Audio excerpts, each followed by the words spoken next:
সারা দেশের সাথে রাজ্যে ও ভক্তি ভরে উদযাপিত হল জগন্নাথ দেবের স্নানযাত্রা উৎসব। সোমবার ভগবান জগন্নাথ দেবের পবিত্র স্নানযাত্রা উৎসব প্রতি বছরের মতো এই বছরও আগরতলার জগন্নাথ জিউ মন্দিরে অত্যন্ত ধর্মীয় ভাব গাম্ভীর্য ও সাড়ম্বরে পালিত হয় স্নানযাত্রা উৎসব।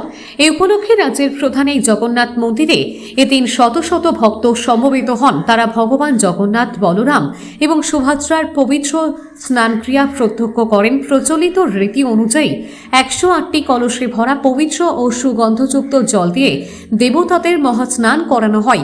বৈদিক মন্ত্রোচ্চারণ, পূজার্চনা এবং ভক্তদের জয়ধ্বনিতে মুখরিত হয়ে ওঠে সমগ্র মন্দির প্রাঙ্গণ। ধর্মীয় বিশ্বাস অনুযায়ী স্নানযাত্রার পর ভগবান জগন্নাথ অসুস্থ হয়ে পড়েন এবং পরবর্তী কয়েকদিন জনসাধারণের দর্শনের জন্য অনুপস্থিত থাকেন।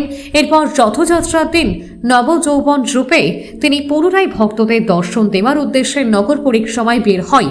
এদিন জগন্নাথ দেবের পবিত্র স্নানযাত্রা উৎসবকে কেন্দ্র করে জগন্নাথ জিউ মন্দিরে ভিড় ছিল চোখে পড়ার মতো। Bureau report, S Bharat live 24। সত্যযুগে মালব দেশের রাজা ইন্দ্রদন মহারাজ প্রেমী ভক্ত, এত প্রেম ভগবান তার মাধ্যমে জগন্নাথ জগৎ রূপে প্রকটিত হলেন।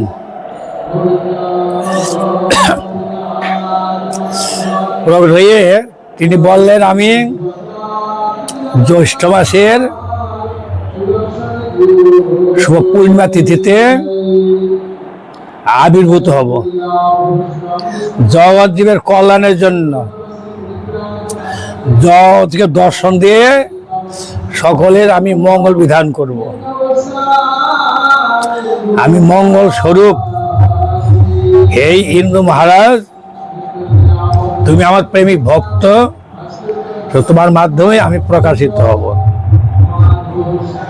এই জ্যৈষ্ঠ মাসের শুক্লপক্ষের পূর্ণিমা তিথিতে জগন্নাথ দেবের আবির্ভাব জন্মতিথি,